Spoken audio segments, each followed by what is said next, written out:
So guys, I'm coming back to you for another video today, and it's another great video. Today we're gonna continue the top 5 of each lane series. So we're at mid lane now, and next we have jungle, and I'm gonna end up doing a special one, which will be my favorites, which is basically for me is like an honorable, what I think I'm gonna turn it into is an honorable mentions.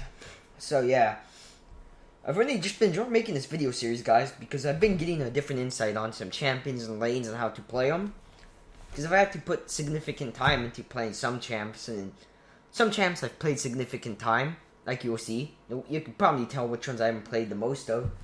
I'm gonna not, my play's not gonna be as good on them, so it's giving me some insights, and I'd say I got a bit better from the game, because you always learn. Now in this great series, you have 2 videos left. I already mentioned that to you guys, and then you guys need to be subscribed to the channel, because guys, 52.6% of you are not subscribed to the channel right now, and you need to be subscribed to be up to date to the great content here. And also, when you subscribe, make sure you turn that notification bell on. Oh yeah, guys, there's that. And then, so now let's get into the top 5, guys.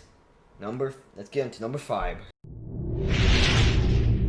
So number 5, guys, I am gonna put Ari here. So I'm gonna put her here at the number 5 spot, guys. No low, just because of her being a mid-game champ. Ari's abilities for the early game are actually pretty good, in my opinion, if you can hit them. Some people like to run them like Glacial Augment because of her R, or Electrocute. Electrocute gives you a better early game, in my opinion, so I'm going to put her here, because if you hit your abilities, you can do some serious damage.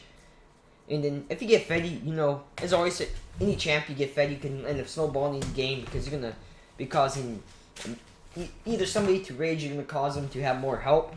So then, also she has decent mobility, and you can use that for different builds. And then her kit is also pretty friendly to newer players.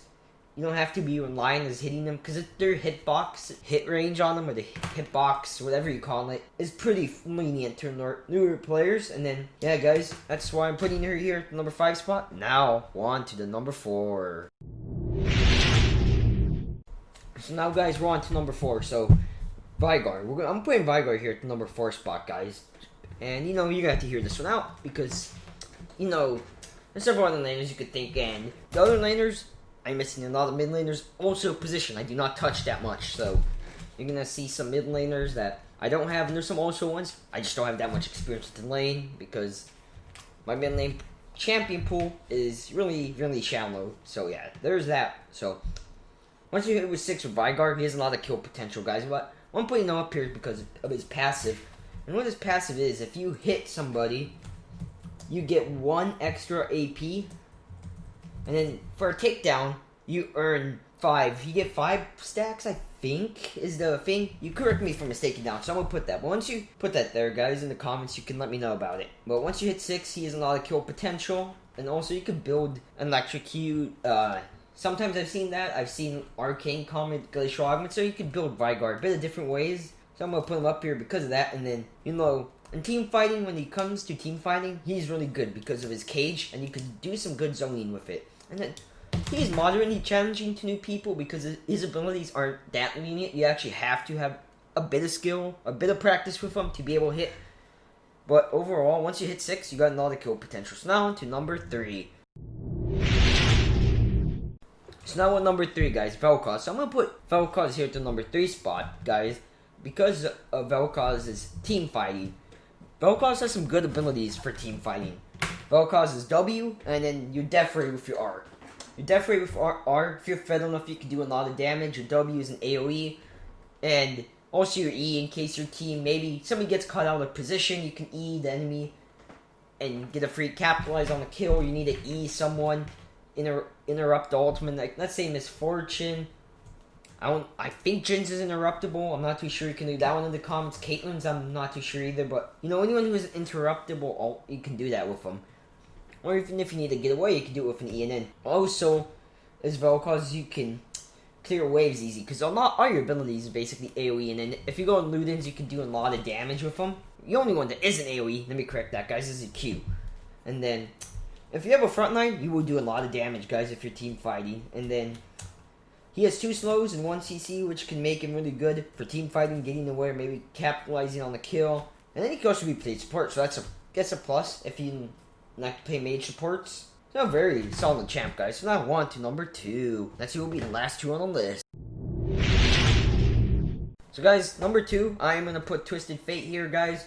And I'm gonna put Twisted Fate quite high up here because of his kit. Because his R, like, let's say you need to get to a team fight, or you see an opportunity to capitalize on something, let's say bot lane, or maybe even top. But more of the times I've used it going bot, is his R, which is a TP. And then also, he has his 3 cards that one stuns, one does damage, and then one gives you mana, so that's what I think. And then, correct me on the blue card, but basically he has 3 cards, and then he has another one where he tosses out 3 random cards that do damage. So that's also good. Then this thing, you know, Twisted Fate, he's high reliable damage late game.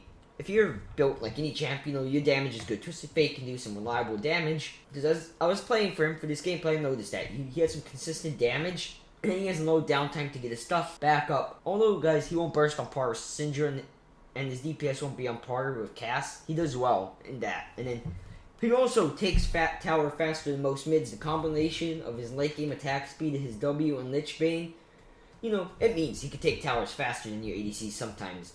And then there's only a few mid laners that can claim that ability. Only one that I know off the top of my head is Ziggs. And then pushing power becomes important because maybe your R, as I said, his R, which is a TP, maybe you could sneak in a backdoor, or that also is one of the big things. And then his utility is also good for mid-laners. R, you can get some good vision on map. Maybe it's like you're looking for someone in it. You guys are about to fight. Maybe might be getting flanked, so your R can give him vision on that. So he becomes valuable. He isn't exactly a hyper carry, but he's a solid pick all around to be a good team player. So now on to number 1, the final spot.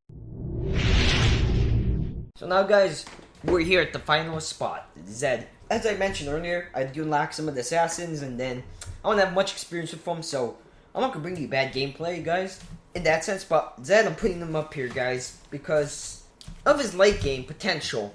If you're fed enough, you can shred those squishies. Usually you go for the ADC, but let's say the other team has, maybe they take a Bane potentially top, and then you go for that, or you see they have a squishy in the jungle, you go for them, or maybe their support can be quite annoying, so you target them first just to get them out of the fight for your team.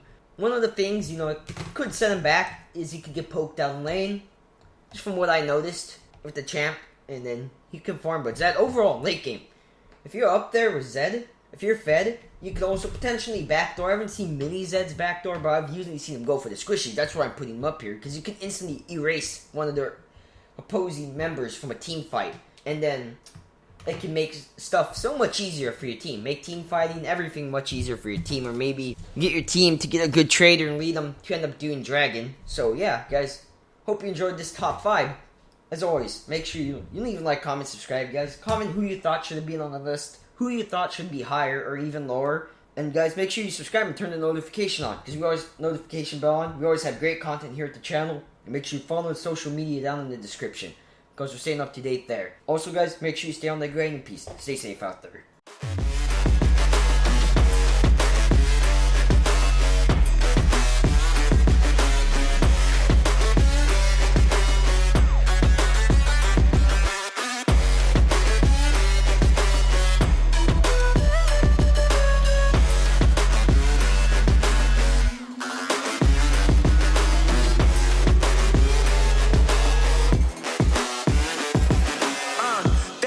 That the brothers on the rise now. Woo! Endless celebrations all in my house. Yeah. Levitating now, I'm super duper fly now. Yeah. London boy, but DC where I reside now. Put the time in while you always yelling time out. And for quit it, cause I know I'm coming with it. You were sitting, you were wishing I was handling my business. Yeah. Now I got the ball like Harry Potter playing Quidditch. And my business is humongous, you would think that